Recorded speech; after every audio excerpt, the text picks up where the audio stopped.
Emotions experienced during my bipolar episodes with Flight of Ideas and Creativity While High by Patrick Shah-Regan. Introduction. Ever wondered what it's like to live with a mental health condition like bipolar? Being sectioned and wondered how do you come back from this dark time? Experience the euphoric times associated with this condition and see firsthand the flight of creativity and some insane ideas. Having been hospitalized twice, Patrick travels on the road of recovery where he makes some personal discoveries about himself. A side condition during these episodes is that Patrick cannot lie to himself and makes numerous emotional breakthroughs. Some of these emotional experiences are just for a few minutes but helps in discovering what really matters. He can look back and understand why and where these emotions have occurred and why he must continue to get back on his feet. Thanks to a loving wife and a will not to be discouraged, he grows from strength to strength. Forward. An operative who was once working for me in central London described what he understood about bipolar individuals. He said, "Bipolar people are like another species. They think in a unique way and act in a unique way. They have the ability to process information like a computer does. They are like human computers." I laughed at that statement and hoped it's true. Introduction. Mental health is a hot topic now all around the world, and thankfully it now gets the recognition for what it is and no longer being branded as being a minor or trivial condition. For men, especially in the construction industry in the past, they would have been comments like, "Just grow up and stop being silly," when men tried to speak up about this subject. Mental health at some point during a lifetime affects 1 in 4 adults and 1 in 10 children in the UK.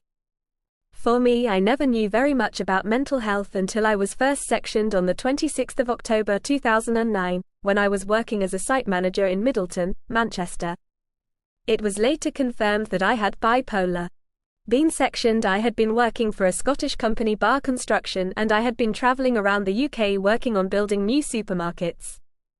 I had joined the company Bar Construction as a junior site manager in 2006. Leading up to being hospitalised, I had been working 7 days a week with little or no sleep. At the time, I had no idea that I had the condition bipolar, until after the doctors had seen me in hospital. Looking back from the present, I have concluded that I had a rather unusual condition. In my manic episodes, I get very high for an extremely long time, months and months on end, before I peak and then need medical assistance.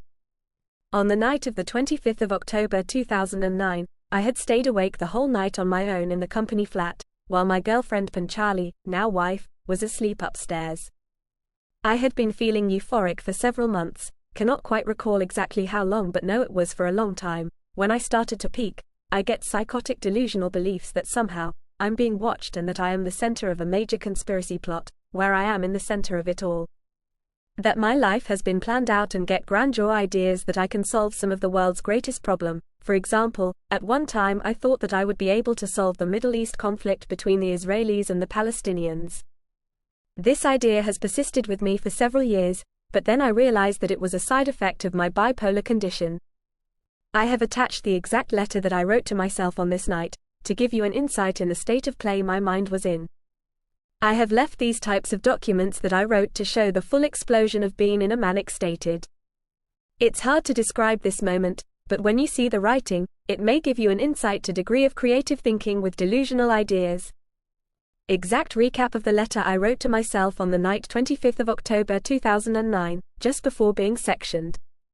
Who are you? A wee sonnet, silly little quotes, poem, song, prayer, manuscript, parchment, that's the question. Where's the fun gone in life? Here's the question. The question is, are you honest? If the response is yes, then that's the answer I needed to hear. Boom boom. Here goes. You're as honest as the day is long. Mr. Dempsey walks down to the local pub for the crack.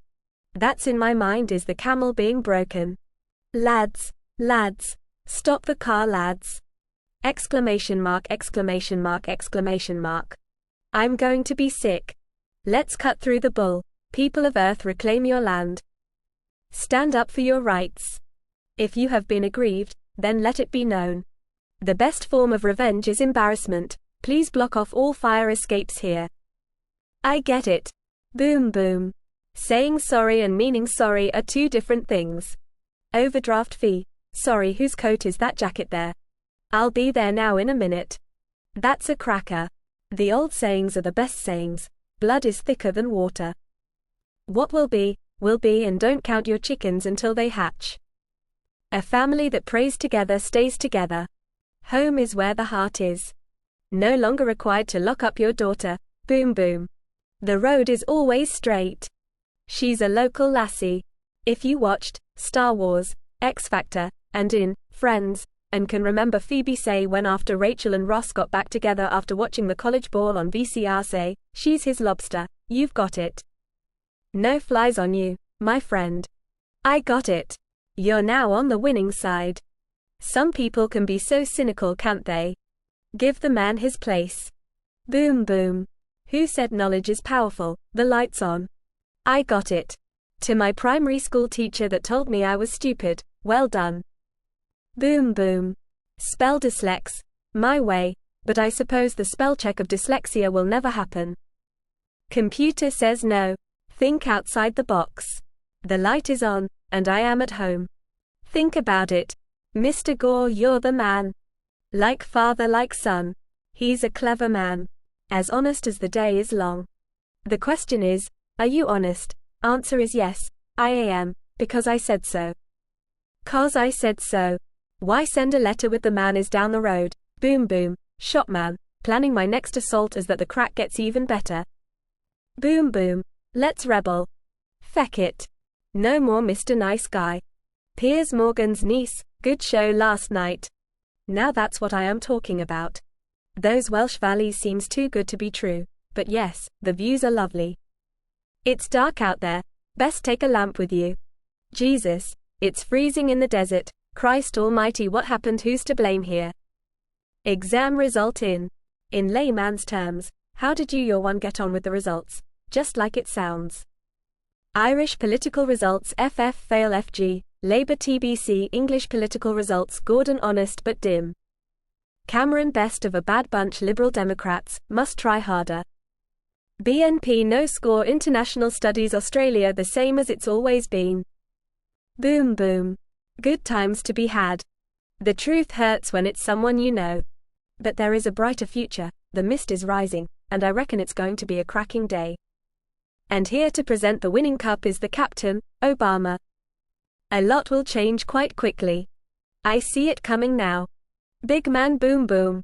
Life's about cycles, up and down, bulls and bears and all that sort of things. Rome wasn't built in a day.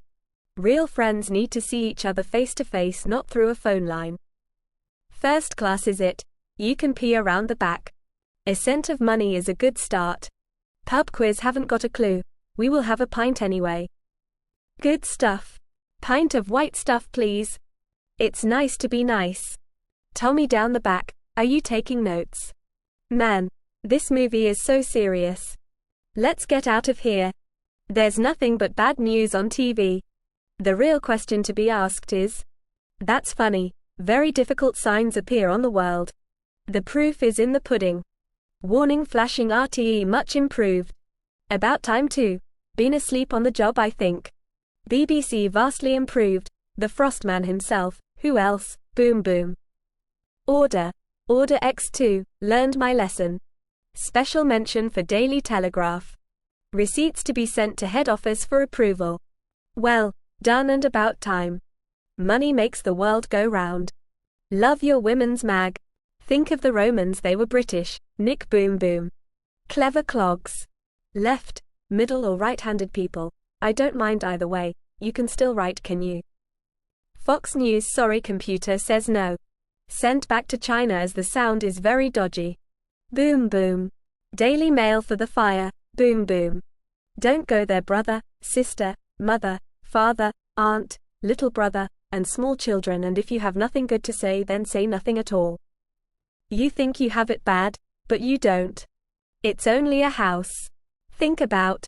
No really. Think about. You can't teach an old dog new tricks. Boom boom. Think of the good time. Sorry how you are taking about there Ted. Back home, I haven't forgotten you, but to be fair you knew this was coming. Peace out. And keep your chin up. Old with the old and in with the new I say. Moving forward, next steps will be. Watch this space.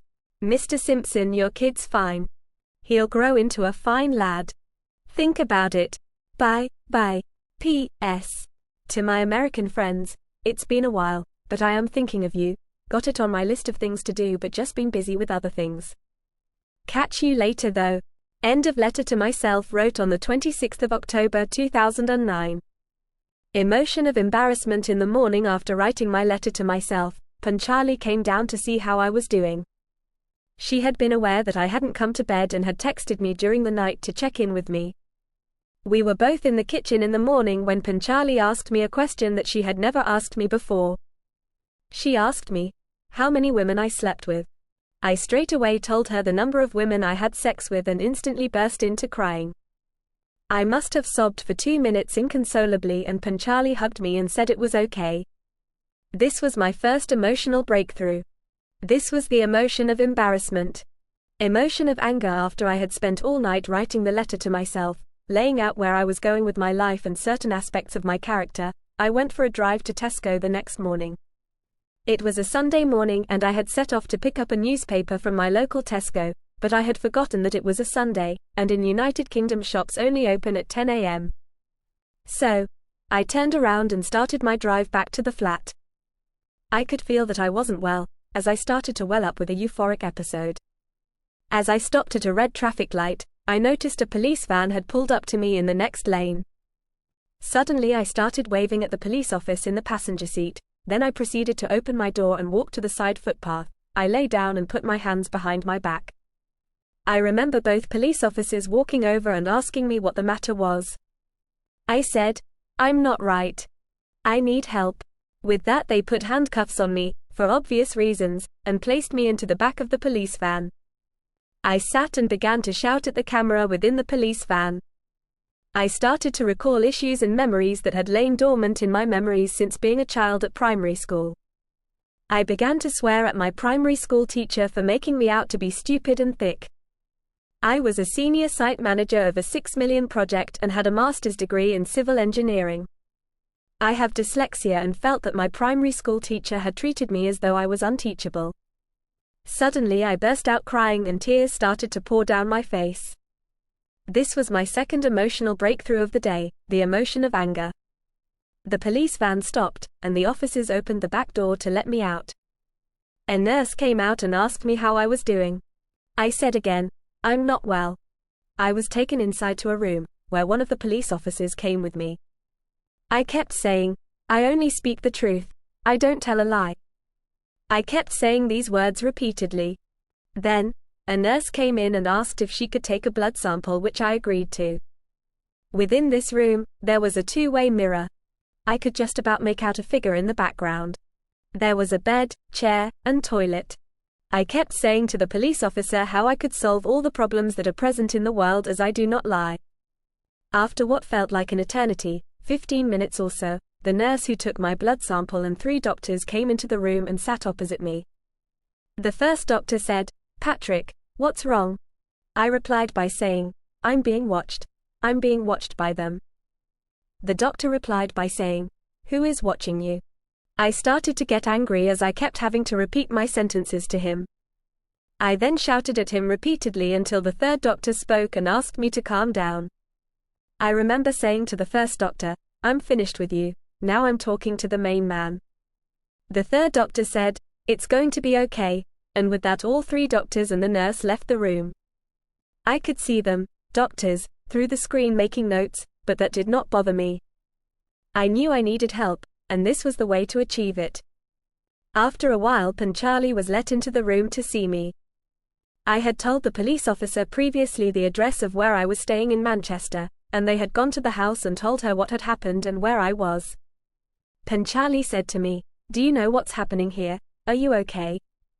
Considering that I had just gotten back with Panchali after we had been on a relationship break, I could see that she was emotionally concerned about my welfare and could not understand what had happened to me and why I was in a psychiatric hospital about to be sectioned. I hugged her and said it would be all right. At this point, I was sectioned and put into the hospital in South Manchester, where I stayed in for 4 weeks. I was on a plethora of medications which I had to take daily. When I went into hospital, I was about 15 stone and solidly built, as I had loved my time going to the gym 3 times weekly. When I left hospital, I was about 21 stone and looked in an awful state. I had put on so much weight that I struggled to tie my shoelaces when sitting on a chair. After I left the hospital, my sister arrived from Ireland and had driven me up to Edinburgh where I was living at the time. So, I was still taking my meds and trying to regain my sleep patterns. I lived in a shared apartment with other people, and I had a room with a shared kitchen, washroom and living room. Emotion of faith, religion. About 3 weeks after arriving from Edinburgh from hospital, I found myself wanting to go to a Catholic church. I had been a Catholic all my life, as that is what happens when you are brought up in Ireland. I remember walking down Lothian Road in Edinburgh on a mission to find a Catholic church. When I walked into St. Mary's Catholic Church at the top of Leith Way, it was the middle of the day and there was no service on at the time. The church was empty of people, and I was on my own. I remember walking to the left aisle and seeing the Stations of the Cross. If you do not know, there are the 14 images of Christ from carrying the cross initially, falling while carrying the cross, until the final crucifixion of Christ to final resting place image. As I started looking at the image in sequence and when I got to the image of Christ being crucified, I welled up and burst into crying uncontrollably. This was my third emotional breakthrough. I remember running back to the flat in Edinburgh and phoning Panchali. I remember crying into the phone and telling Panchali that God and I had a connection, as if God had spoken with me. At the time I must have still been in a bit of a delusional state of mind, but at the time this was real to me. I remember Panchali saying that I wasn't well and that I should contact the doctors again and ask for more medication. I was telling her how God had reached out and touched me when I was looking at the picture of Christ on the cross. This was the emotion of religion, faith. Getting back to work after about 6 months off work, my doctor signed me off and advised that I could return to work. I was still on the same medication of olanzapine and Depakote. Initially I worked out of the Livingston office, where I was doing light-duty work after speaking to our. When I returned to work, I felt embarrassed and ashamed that I had let the team down and that how was I going to get my life back to the way it was previously. Mental health, as we know, has come a long way since then. Even drafting this paper now, there is a lot more awareness of mental health, the symptoms, and even acknowledgement that a lot more needs to be done to remove the stigma around mental health. But for me, when I returned to work, I could not stop thinking of how I let my family down, my work colleagues and friends. The shame of it all, I thought. But over time I learned to accept my bipolar condition and realize it was a part of my personality. After a year of light duties, I was feeling surprisingly good about myself. My director then requested if I could work on a 3 million highway and utilities diversions for a Tesco Extra in Corby, England. I said yes and had the same role and responsibility and back to where I started prior to me being first sectioned. I was in a good place.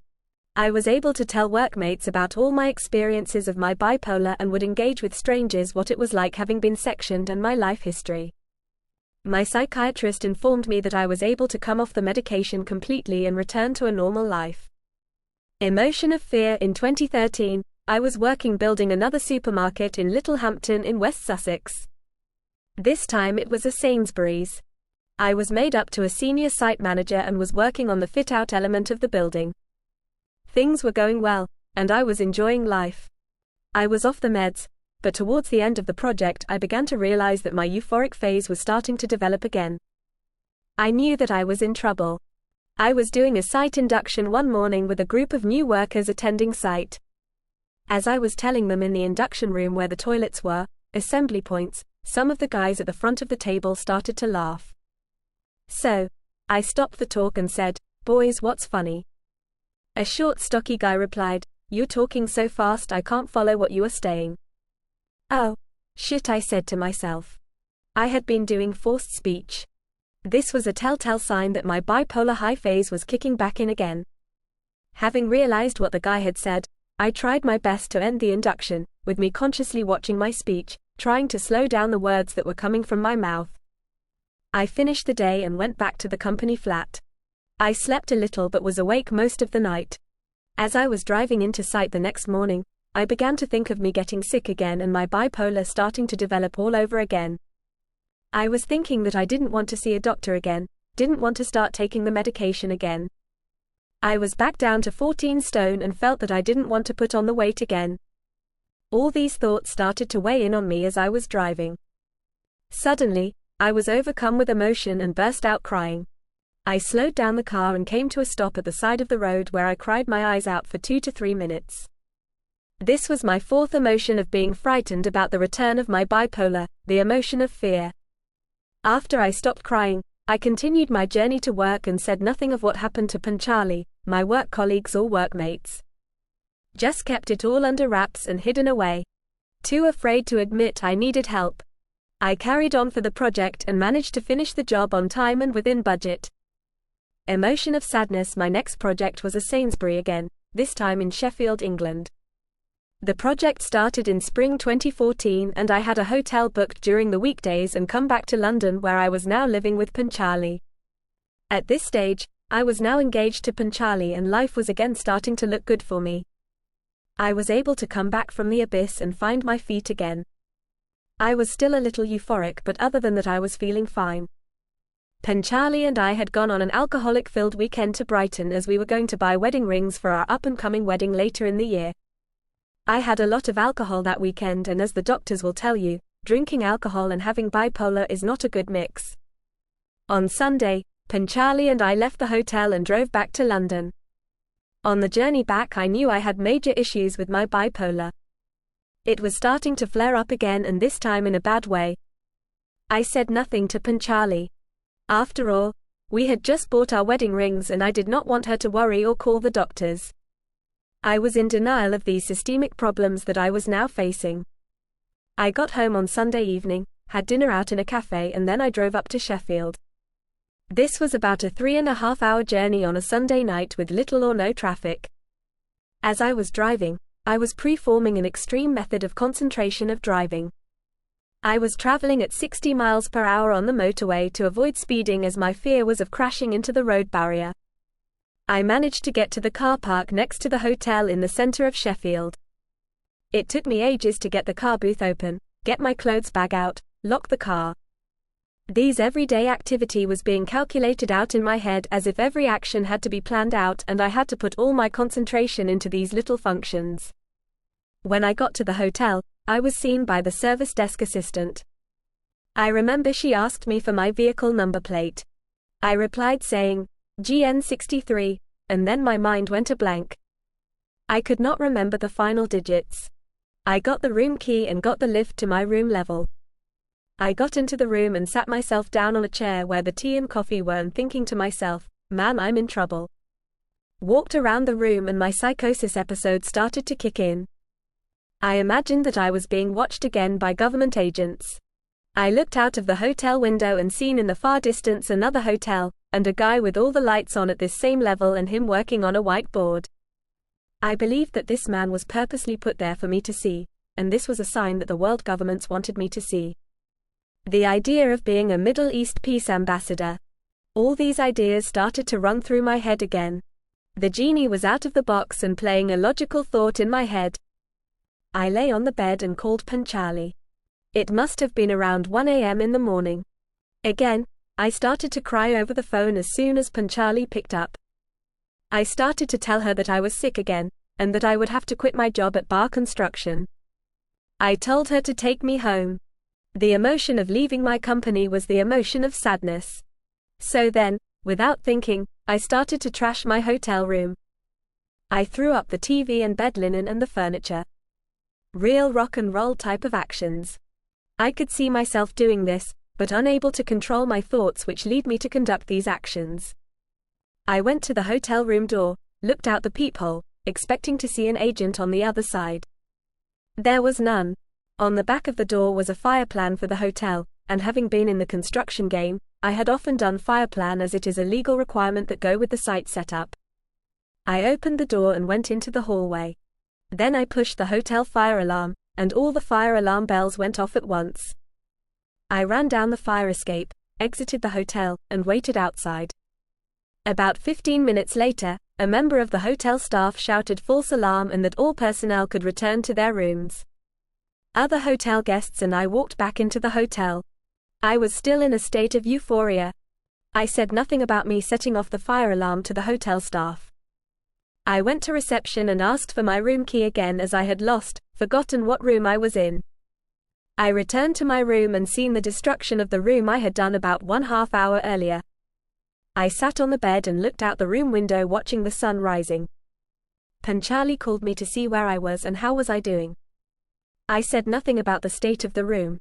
She said that she was getting the train up from London to Sheffield and would drive us down using my car.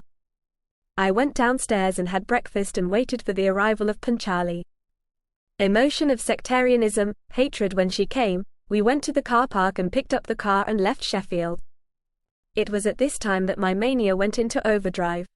I was talking aloud in my emotions that I was feeling and the grand ideas in my head. About agents being around me, and as we were driving, I could see them in the car ahead and next to us. I cannot remember the entire emotional breakthroughs, but I certainly had some on the drive down. I remember crying numerous times. When we were approaching the final stretch before getting to London, I remember seeing a car ahead with the badge GB. I was still talking aloud all this time. Panchali was concentrating on driving as she said afterwards that I was in a frenzy of states. But when I'd seen this GB plate, I said, "Where I come from, GB means great bastard, but my best friend is English." I was thinking of my good friend Vinny, who I had worked with for many years. As soon as the words came out, I broke down and cried uncontrollable. This was the emotion of sectarianism, hatred being broken. Another milestone. Got back home, and Panchali contacted the mental health team regarding my condition right away. They said could I attend the hospital in Panchali's car or did I want an ambulance. Panchali said that she could drive and off we went to see the doctors. When I got there, I was still hallucinating, but just about in control. I walked into a room with 2 doctors and explained that while I was euphoric, I was still fine to function. The doctors agreed and I returned home. Not sure how I pulled that off, and I should have been sectioned right there and then. I obviously did not mention to the doctors about trashing the hotel room or setting off the fire alarm. I realized after I should have, but that was back then and too afraid to get help that was badly needed. A few days later, I sent an email to Bar Construction to tell them that I was resigning from my role with immediate effect. This did not go down well with Panchali, and I did it spontaneously and told her that I wasn't going to retract it and that I was better off leaving this role. The world was at my begging, and I could do whatever I wanted, and nothing was impossible to achieve, so long as you put your mind to it. Another state of delusion. Emotion of love for my wife. I was back on the meds now and started to book in home visits from the mental health team. They would come initially every day, and then every second day, and as time moved on the gaps would get wider and wider. They would come around 11 a.m. in the morning and stay for about a 45 minutes time slot. We would talk about how I was feeling and had I any irrational thoughts or ideas.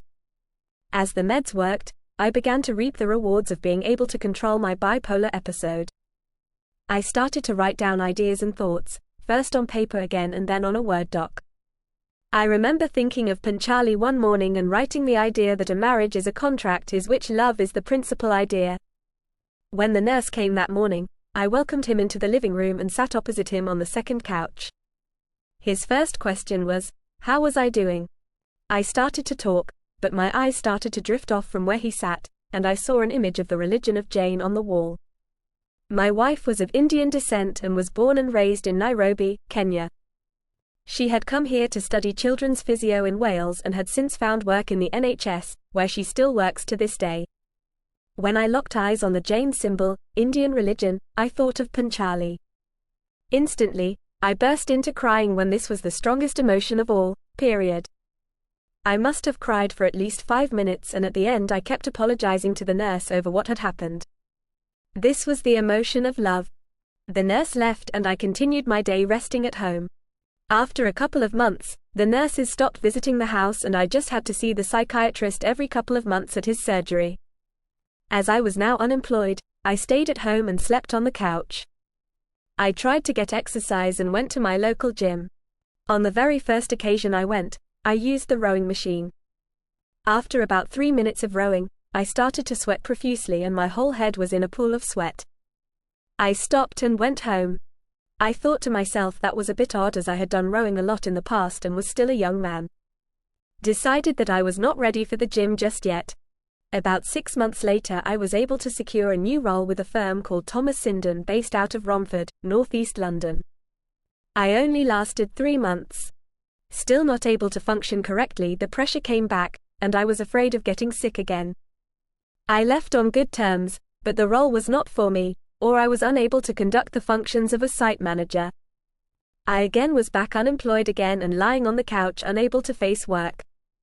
For some reason, my bipolar started to creep back into my life. It never left me, from the time in that Sheffield hotel. I now think I should have gone back into hospital at that time. Emotion of love for my dad and emotion of God, divine power. It's now May 2014 and Panchali is at work. She knows that something is wrong and is starting to get concerned again. My bipolar is back vigorously. On the morning of the 26th of May, Panchali phones Ireland and speaks to Mum about her concerns. I walk into the bedroom and Panchali is on the phone. I asked Panchali for the phone so I can speak. She hands me the phone and it was Mum on the other side. I say, "Mum, can I speak to Dad?" "Of course, son," and Dad talks. "How are you keeping, son? Is everything all right?" I respond by saying, "Dad, I love you." I burst out crying and must leave the bedroom when I continue crying. Another emotional experience of love. Panchali speaks to the mental health team and asks can they see me. I have a time slot to see them at 10:30 a.m. Panchali leaves for work, and I wait in the sitting room. I suddenly have an idea to watch DVDs that I have in the TV stand. The first film I watch is The Matrix 1. I must have seen this 20 times and is one of my favorites. I get to the end of the movie, and there is a scene in which Morpheus, a fictional character in the film, says a line, "He's the one." I instantly burst into crying for several minutes. I have since tried to categorize what emotion that was, but unable to put my finger on it. All I know is that it is the emotion of believing that I had some God's divine power about myself. That I have a God status-like emotion linked to my delusion of being the special one, a Middle East ambassador. The next movie is Indiana Jones and the Crystal Skull. I have lost all control and am in the middle of my bipolar event. I fast forward, and see Jones put a fridge over himself, when a nuclear bomb goes off in the story.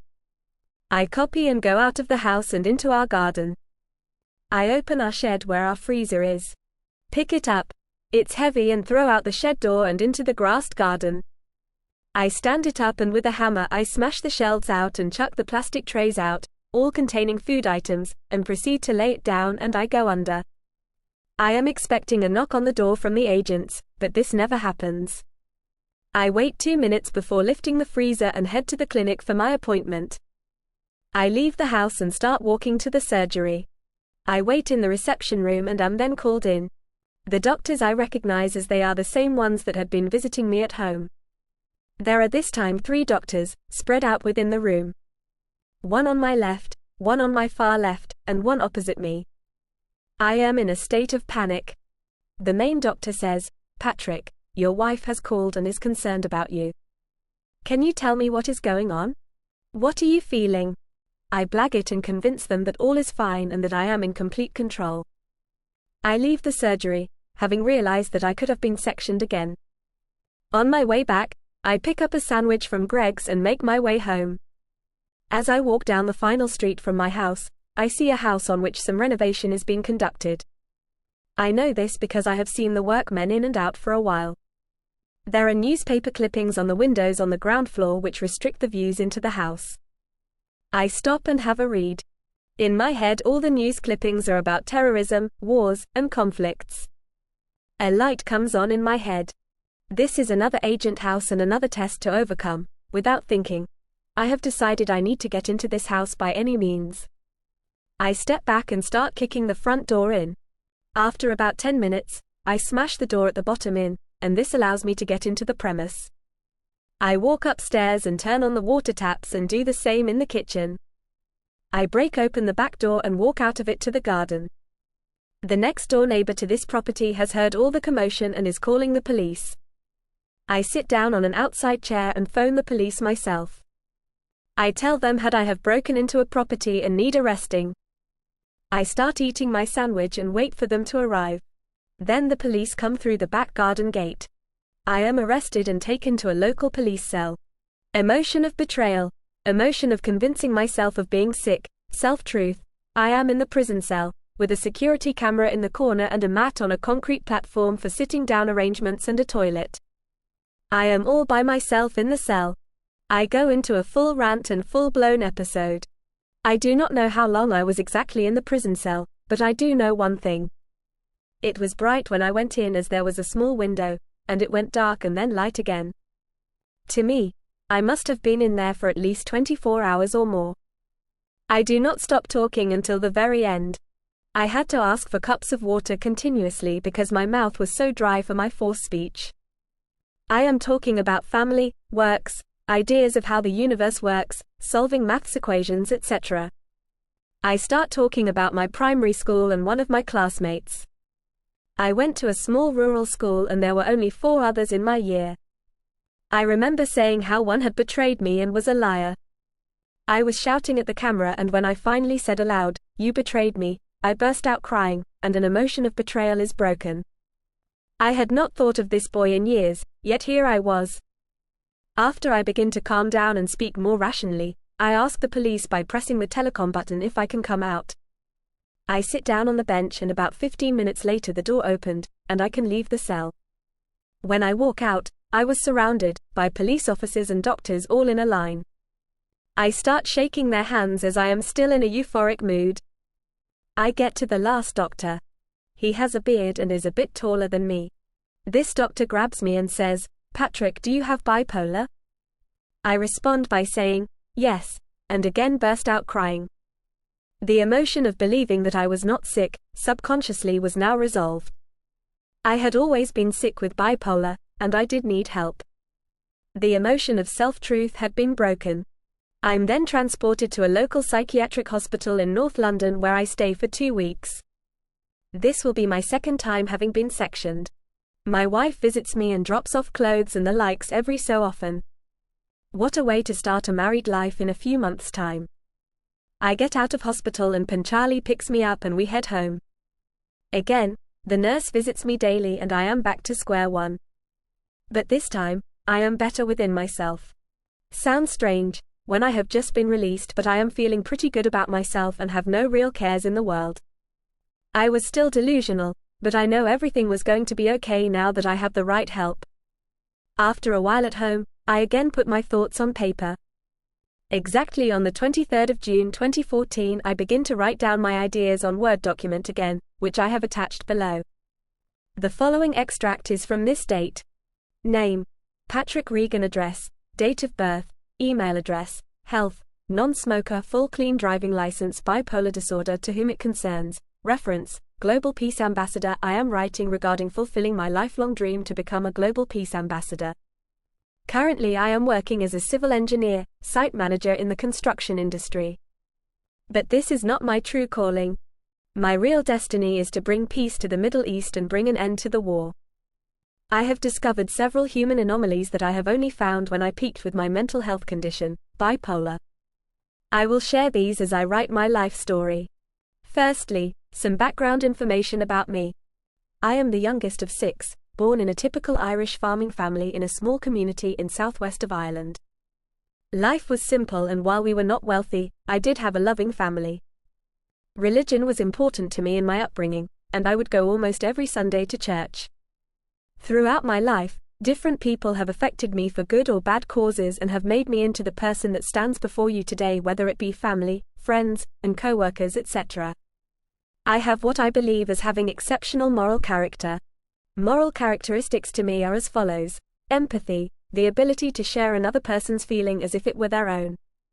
Courage, the quality to stand up for the right side of justice and fights for it no matter what. Fortitude, someone who is in pain or danger but does not complain and remains brave and calm. Honest, as the day is long, I am truthful always, or at least based on the given information to make my personal decisions. Loyalty, a person remains firm in their friendship or support for someone or something. Virtue, is the thinking and doing what is always right and avoiding what is wrong. The decision to choose good over evil in every decision I make in my daily life. Being a civil engineer. A civil engineering is the planning, design and construction of roads, bridges, harbors, public buildings and water systems across the world that are needed for civilization. A civilization is a human society with its own social organization and culture which makes it different from other species on this planet. An engineer aims to create an orderly and just society so as humans mankind can have all the home comforts at our fingertips. Originally, I was signed up to become a member of the Institution of Civil Engineers, ICE, at a previous employer.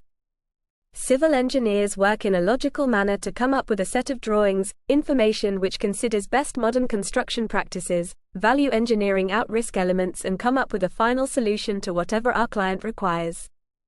Within the ICE Accord, there is a set of attributes, hallmarks which set out boundaries which all civil engineering will adhere to. These attributes are as follows: have a sound knowledge and understanding of engineering. All members shall discharge their professional duties with integrity.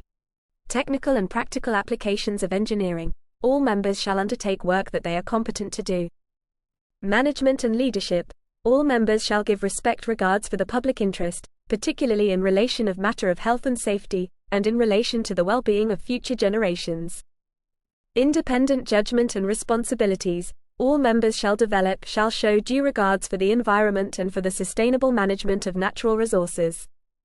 Commercial ability. All members shall develop their professional knowledge, skills, and competence on continuing basis and shall give reasonable assistance to future and educational training and shall give all reasonable assistance to future training and continuous professional development of others. Notify the Institute of any breach or the rules of professional conduct by another member. Sustainable development, interpersonal skills and communication, professional commitment. I am proud to say that I possess the above and use my judgment in all sorts of activities during inside and outside working environment including personal time. Bipolar disorder. According to Wikipedia, it's a mood statement characterized by persistent disinhibition and pervasive elevation, euphoric. Many who are bipolar are extremely energetic, talkative, and confident.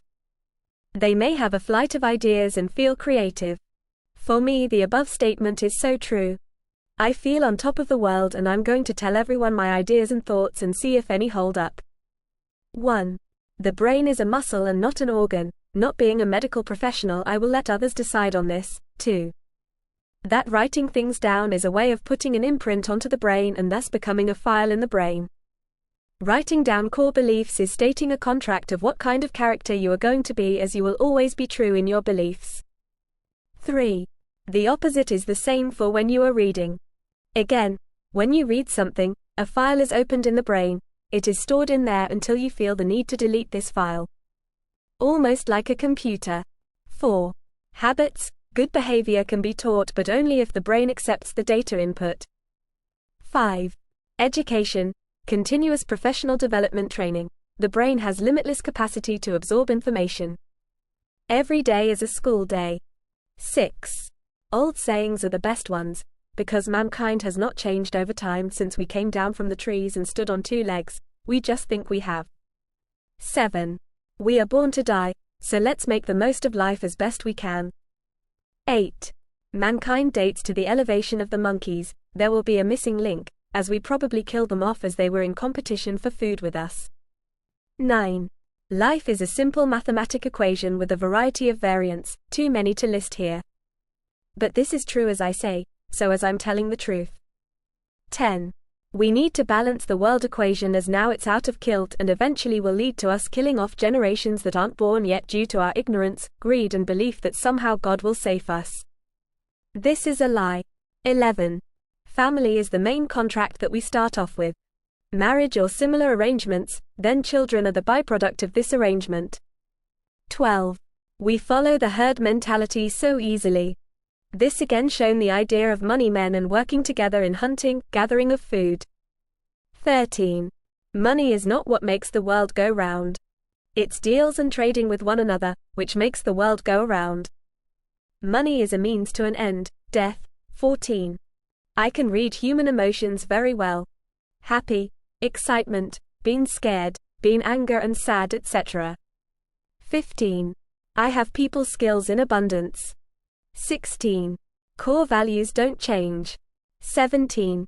Life-work balance is very important. 18. We think that we are clever, but only as clever as the weakest link. 19. No. I in teamwork. 20. For me, the religious commandment, "Blessed are the peacemakers, for they will inherit the earth," summarizes me up the best. 21. I'm as honest as the day is long. Contracts are the written agreement, especially one connected with the sale of something or the carrying out of a job. Two parties or more with trade, sales objective for a fixed price. A Bible, Quran is a written contract which offers everlasting life after death if the person signed up and abides by their part of the agreement. See terms and conditions. Think about it. Letter of intent, almost a full contract, anywhere between 0 to 99%, but takes the form of oral communications. This can be a contract, both parties shake hands over the deal, but with modern society complexity, we tend to shy away from this form of contract. It's best if it is written down, as two individuals may have a different idea what one is paying for the product and the scope of works produce one's buying. Going forward, a start made, but lots to do. God bless and peace out. Patrick Regan, the 23rd of June 2014. End of Word document. Notes, written by me on the given date. Emotion of empathy. In May 2015, I was at home in London with Panchali watching TV at night. Panchali and I were on the sofa with our duvet, wrapped up snug and warm in the living room. There was a documentary on Channel 4 called The Stranger on the Bridge. It's about a man called Johnny Benjamin who was on a search to find Mike, a man who talked him out of jumping off Waterloo Bridge in 2008. Johnny was a person who had just discovered for the first time from his psychiatrist that he had schizophrenia, a long-term mental health condition where you may see, hear, or believe things which are not real. Johnny, after discovering his condition, decided that he would go to London Waterloo Bridge to commit suicide as he believed that he had lost all hope. Johnny wanted to find Mike to thank him for saving his life and just to give Mike a hug. I was fascinated by it and completely enthralled by the whole episode. Seeing a man was suffering from a mental health condition, I could really relate to it. In the end, there is a scene in which Johnny meets Mike for the first time, and Johnny breaks down crying with emotion. At this exact moment, I break down crying myself and must pull up the duvet to hide my face from Panchali, such was the emotions I was feeling. I stopped crying and continue watching the documentary until the end. What an amazing program and one to watch. I would highly recommend it. Past, future, delusional emotions. In February 2016, I again started work and was back on track when I started work with Uplands Retail based in Bristol. I proceeded to collaborate with them as a site manager for 2 years and then switched to another company called Simons, based in Lincoln. When I was with Simons, I was working on a refurbishment in Ilford, central London. I was working nights looking after a variety of trades such as electricians, plumbers, carpenters, painters, etc. I had been on the project for several weeks and was working fine and in control and seemed to have no issues. I remember one night when I was watching on my computer the congressional elections result in America. This was in November 2018. I have connections with America. I spent a year at University of New Hampshire when I was studying my master's degree in civil engineering. I remember the results coming in and the battle between Democrats and Republicans were in full swing. Without warning, I began to swing into full euphoric mood and was overcome with excitement within hours. I could not believe it. My emotions were in full tilt. It was the start of a months long of feeling high and having creative thinking. Panchali was in Nairobi as by now we were married and had our second child. She was on parental leave and had decided to take my oldest boy and our new baby to spend quality time with her mum and sister and other family members. I was due to travel out for 2 weeks over the Christmas break and then we would all return together to the UK. I was still feeling high when I was on the flight from London to Nairobi, but just about in control. The flight from London to Nairobi is about 8 hours long and I had a stopover in Paris. Unfortunately, my connection flight was cancelled, and my meds were in the main luggage. I continued to get higher and higher. About a day later than planned, the flight left Paris for Kenya. I was on the plane and an American was seated next to me and the other window seat was empty. I turned to him and told him my life story without any encouragement. talking all about my bipolar episodes and my life story. The American was exceedingly kind, and we talked the rest of the flight. I recapped with him all the times that I had broken down crying with my emotions. When I was recapping my stories, my voice would quiver and I would tell him, "You can tell from my voice, this is very personal for me." I was grateful to him for listening and him giving advice. When I landed at Jomo Kenyatta International Airport in Nairobi, I said goodbye to my friend and went on my way. It was about midnight when we landed. I passed through immigration and made my way out to the taxi section. Panchali had organized a taxi for me to get me to her mum's place in Nairobi. In the taxi there, I was still swelling up with emotions and I broke down crying, not once but 3 separate times in the space of 10 minutes. The taxi driver was asking if all was all right, and did I want to stop the car. I said, "No, please drive on." The first crying was since I had spent the last 8 hours on the plane recapping all my emotional breakthroughs, the recoil of all past emotions breakthrough. The second crying was relating to a future emotion which had not happened yet. I had an image of me meeting the US President Donald Trump and telling him of all my ideas. That we would work together and solve all the world problems. The third time I cried, I thought Panchali was an agent and that when I got to the house, I would have a welcoming party and that all the agents would be there and would congratulate me on a job well done of cracking all the various emotions. Delusional emotion, of course, this was all fantasy in my head. When I did get to Panchali's mum's place, I was welcomed by Panchali and realized all these emotions were false and in my head. I went into the house and Panchali paid the taxi driver. I took my medication and went to bed.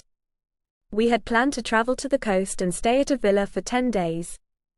The next morning, I was feeling better and met up with Panchali's family for breakfast before we had to get a flight to the Kenya coast. The rest of the trip was good and returned to the UK as planned. Flight of ideas and creativity during high, euphoric phases. One of the many side effects of having bipolar is flight of ideas, creativity.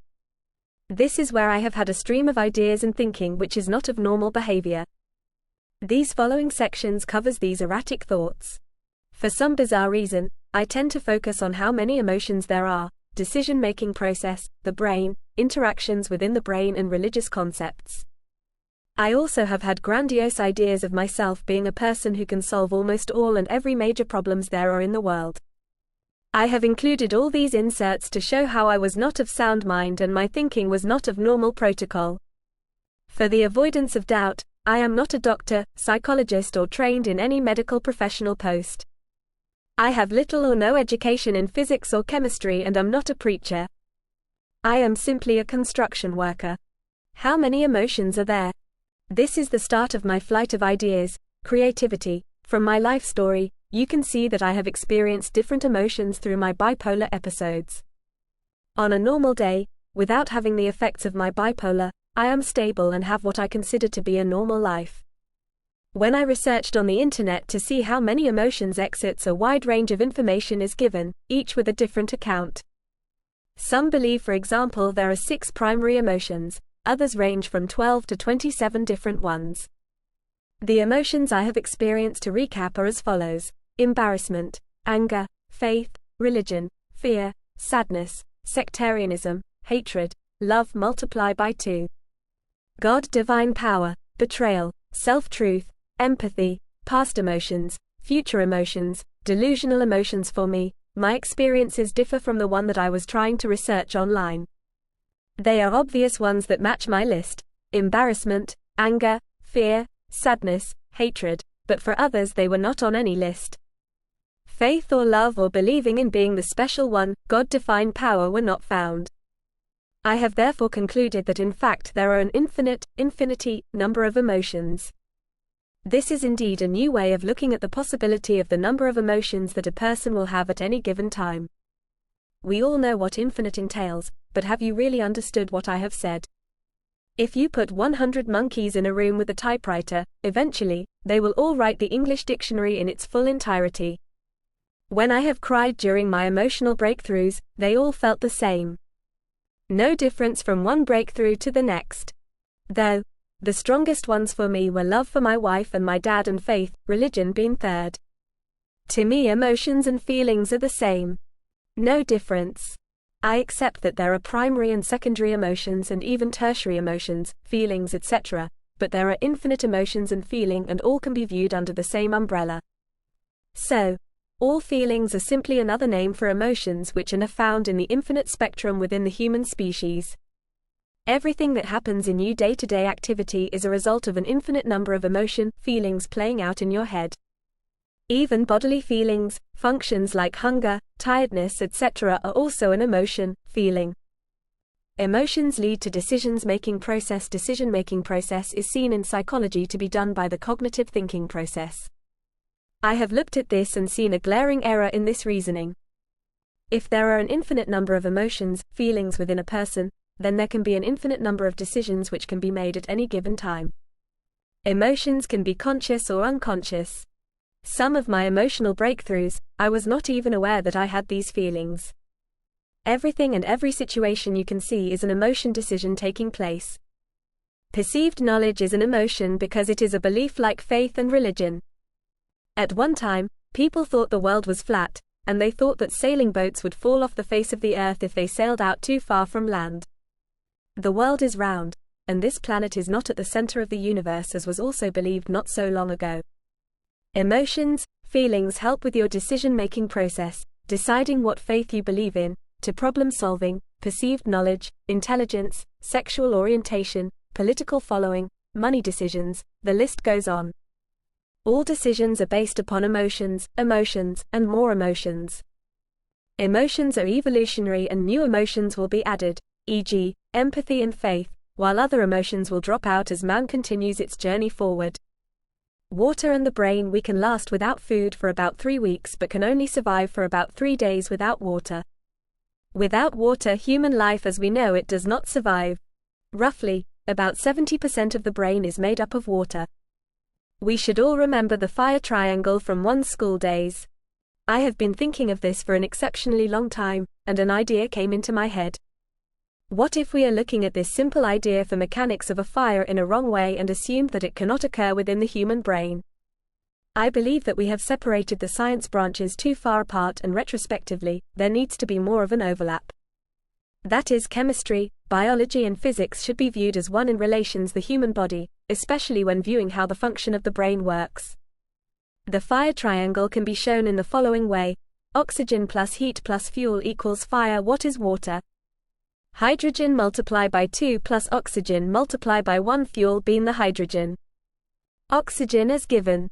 Heat is the electric sparks caused by the neurons in the brain. This chemical reaction between water and the neurons gives the brain and therefore the human body the necessary power to be able to carry out your daily and necessary body functions. This fire triangle idea can be transferred to any given situation within any species. Just because we were taught that water is used to put out a burning fire, this does not mean that it cannot create a fire within the human body, mind. So, water is not just used for hydration, it is also used to provide the energy for the brain. Salt and the brain. So, I read an interesting article in the newspaper. It was referencing to a study that was conducted by which research in 2020. I have attached the link below. Soluble painkillers can contain as much salt as 21 bags of Walker's crisps, inews.co.uk. It said that some over-the-counter painkillers, when the maximum dosage is used, can be the same salt content as 21 bags of crisps. And it was not just painkiller, but also the likes of paracetamol and cold and flu treatments. A packet of Walker's salt crisps contains about 0.46 grams of salt. If you were to take the full allowable dose of 8 Panadol extra-soluble pills, that would result in a 9.6 grams of salt equal to 21 bags of crisps, which is well above the NHS guidelines of a daily adult intake of 6 grams. So does salt help cure headaches? The chemical composition of table salt is sodium, Na, and chlorine, Cl, or put simply sodium chloride.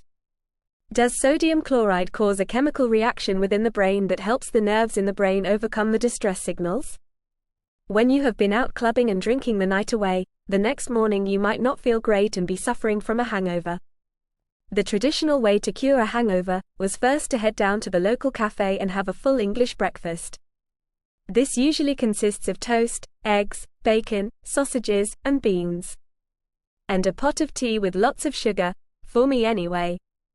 If you check online, the salt content of this breakfast is about 4.5 grams. People swear that after this fry up, their hangover feels much better and can function better when their headache eases. There are so much everyday food products that have high salt content. These range from ready meals, bread, cheese, pizzas, etc. Is this salt helping the brain in lowering the brain functioning system's energy requirements and thereby lowering the usual brain power needs? The doctors tell us that too much salt is bad for you. High salt diet usually leads raised blood pressure, which can be dangerous. Effectively, the brain subconsciously tells us, through our taste buds, decision-making process, that it likes these products which contain a high level of salt because it lowers the brain energy requirements. Man has been evolving for tens of thousands of years, and this cave dweller is still within us. Just because we have had the Industrial Revolution, we still have the same need and wants of early man, to survive, and the brain is still thinking of how to increase the food intake for the time when there would be little or no food available. Therefore, we love salt and sugar, which I will cover too later, in our foods. These things are not for taste. The brain muscle memorizes the chemical compound and demands them as it views them as an easy fix to its survival instincts. I.e., try to intake as much high-fat, sugar, salt to help the caveman live to the next day. Obviously, in the Western world nowadays, hunting woolly mammoths is a long bygone days, but tell that to the brain. The brain is still living in the past and is not changing anytime soon. Sugar and the brain sugar provides a fast and rapid energy boost to the human brain. It gives power, like the brain seeking out salt to lower the energy requirements for a functioning brain. As I said previously, the brain with its muscle memory seeks out sugar as it can be rapidly dissolved and is high energy. I have noticed a common theme with sugar and water. The formula for table sugar equals C multiplied 12 plus H multiplied 22 plus O multiplied 11, where C equals carbon, again H is hydrogen and O is oxygen. Ironically, the ratio of hydrogen to oxygen is 2:1 like the water formula. This would indicate that when sugar is digested into the body and has the chemical reaction with the neurons in the brain, it is simply 22 times the strength of water. Sugar leads to the pleasure part of the brain lighting up. Think of all the food and drink products that contain elevated levels of sugar. I bet when you think of a product in your head that contains sugar, a part of you just asked yourself if there is any in the kitchen fridge. No doubt, muscle memory playing up again. Alcohol and the brain. So, what does alcohol do to the brain? When you are drinking alcohol, whether it be beer, wine or shorts, the outcome is nearly always the same. First, you get happy, talkative, and becoming braver. Later in the night you start to feel tipsy. Eventually, if you have quite a bit of alcohol, to have slurred speech, loose coordination and fall over. Some would say that's a great night, but this can lead to problems down the road. I watched a documentary a long time ago about this doctor trying to understand what alcohol does to the human body.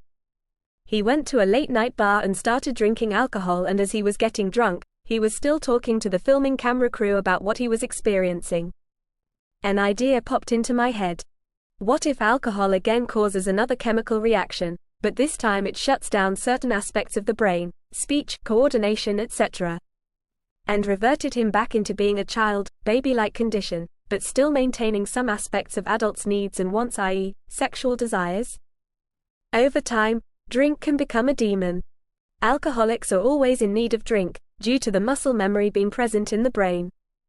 They associate drink with the process of reverting to childhood emotions where they were happier than they are currently now. And this muscle memory, emotions, leads this person to be fixated on the drink and unable to give up. Religion, faith. This will probably be the most sensitive and controversial section in my paper because it's one of the most hotly disputed topics there is and ever has been. So just to clarify, I was a Roman Catholic all my life up until several years ago, when I lost my faith completely and haven't, or won't, return to it. It's in my past and I'm glad I experienced it, but looking back I have a lot more questions than answers. Firstly, according to Google search, there are estimated to be 4,200 active religions, churches, denominations, religious bodies, faith groups, tribes, cultures, movements, etc. in the world right now. Being an engineer, the maths would suggest 1/4,200th of you being in the correct religion, faith group. I reckon I can get better odds of winning the lotto. Problem is I don't gamble, than being in the right religion, faith. This emotion really does scare me. Millions and millions of men, women and children have died because of this emotion. If there are 4,200 faiths now, think of the thousands of other religions that have come and gone in the past, over human evolution. Just thinking out loud and being raised in Ireland, I tend to know the European ones. What happened to the faith, beliefs of the Celts, Vikings, Greeks, Egyptians, and Romans? Why did the Egyptians think that the pharaohs were gods? They worked the land and built huge monuments and even died for these so-called gods. Yet, when we look back at this period, our generation now looks with wonder but can't believe that these pharaohs were gods. Because faith was added to the spectrum of emotions within mankind due to the evolutionary processes and was a simple add-on. Emotions are evolutionary. All these religions died out when their empires collapsed. In 1,000 years into the future man looks back and see more of our modern-day religions on the stockpile of redundant religions, faiths. Your views will entirely be your own, but please don't forget your conscious or unconscious emotions leads to biased decision-making process. Religion is simply another emotion in the infinite spectrum of emotions within the human mind. When I was in the church in Edinburgh, crying my eyes out as I thought God had spoken to me, this feeling, emotion felt the exact same as all the rest of the emotions listed earlier. When you die and if you get buried in the ground or some other ritual, you simply become worm food. Nothing more happens to the body or soul. Faith is just another emotion. I'm sad to say that there is no God and no afterlife, it's simply all in your head. What is an emotion? Put simply, an emotion is a chemical reaction, in an organic, biological body associated with a time event. Where time is past, present or future or a combination of all three. What is awareness? I was once asked this question of awareness. To be truthful, I never heard of this topic coming up in a conversation before, but as usual I thought about it and came up with an equation. I've taken this copy below from Google search. The Oxford Living Dictionary defines consciousness as the state of being aware of and responsive to one's surroundings. A person's awareness or perception of something. And the fact of awareness by the mind of itself and the world. The following is my equation for awareness. Awareness equals life plus time plus IQ. Life equals, without life, there is no consciousness in the first place. Time equals, is measured in seconds, minutes, days, years leading to infinity. IQ equals, the variance of emotions within a given species. Scientists say that other species' intelligence is decided by their use of tools to complete certain functions, but this is wrong. It's the variety of emotions that give a species its level of intelligence. The more the emotional intelligence, the clever the species. The brain is a muscle. Let's recap all the items mentioned so far in my flight of ideas and creativity phases while in a high phase. Emotions are infinite. Emotions lead to decision-making process. Emotions are evolutionary. With time, new emotions are added or deleted as mankind progresses into the future. Water, H2O, is part of the fire triangle, which is the basic of survival, functional for the human brain, body. Salt lowers the energy requirements for the brain. Sugar is a rapid energy boost for the brain. Alcohol shuts down the brain's functions and reverts to a child, baby-like state. Faith, religion is just another emotion. An emotion is a chemical reaction, in an organic, biologic body associated with a time event. This leads to my conclusion that the brain is a muscle and not an organ, as is so often written and understood. If any of my conclusions are taken on board, it would have significant ramifications around the world. This could include solving religious conflicts and wars around the world, political uncertainty and polarization, new medicals, diagnosis and treatments help people with mental health conditions. Drug and alcohol abuse, medical, insurance costs, racism and sectarianism, life expectancy, financial decisions like investing in the stock market and understanding bull decisions. Climate change, anti-social behaviors and policing issues, new research, healthy lifestyle choices, the list continues. Side notes: these are bits of knowledge what I wish to pass on, but more work is required. Smoking is addictive due to the chemical nicotine, and the brain muscle memory. It's the temperature of the smoke from the cigarette entering the body, albeit the brain as well.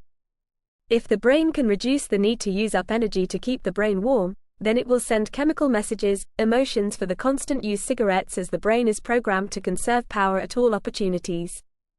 The Star of David is on the Israeli national flag. If you look for the reasoning of this symbol being used and its historic evolution, there is no clear answer in any textbook as to why or where this emblem of Judaism has come from. During one of my high phases, I thought of a possible reasoning for this symbol being the way it is. Perhaps the first triangle, which is vertical, represents the pyramids of Egypt, the time the pharaohs had mosses and the Jewish people in slavery according to the Old Testament. The second triangle, which is shown upside down, could refer to what the Jewish people wanted to happen to the pharaohs, and that was for them to die. The upside triangle is pointing to the earth where you are buried and dead. The Jewish people wanted their freedom, and this may have represented this cause. Head versus heart? Sorry. Unfortunately, there is no heart making decisions, it all comes from the head. The brain leads in all primary functions as always. Is the future predetermined? Are we just living out our lives as is exactly planned? That all our lives have a fixed journey and that we all have our own individual destinies? That even though we make decisions, good or bad, every minute by ourselves and others, these choices have been taken into account as time leading into infinity is already fixed and we are not able to alter? I believe that the Big Bang continues through us, albeit by our chemical decision process in our brain. Yes, the future is a given and has already played out. Can artificial intelligence, AI, think like a human? No, you cannot. As how can you program infinite emotions within this given human species? What code could you write? Can unique emotions be passed on to the next generation through DNA? For example, a dad has just lost his job from his company that he has worked with for more than 20 years and is very stressed and highly anxious about his future. He goes home and conceives with his wife that very night.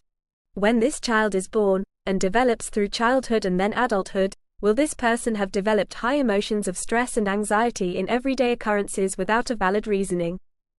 And finally, if you do suffer from a mental health issue, please seek medical advice. Do not leave to chance. Speak to a doctor, psychiatrist, and get the treatment you need.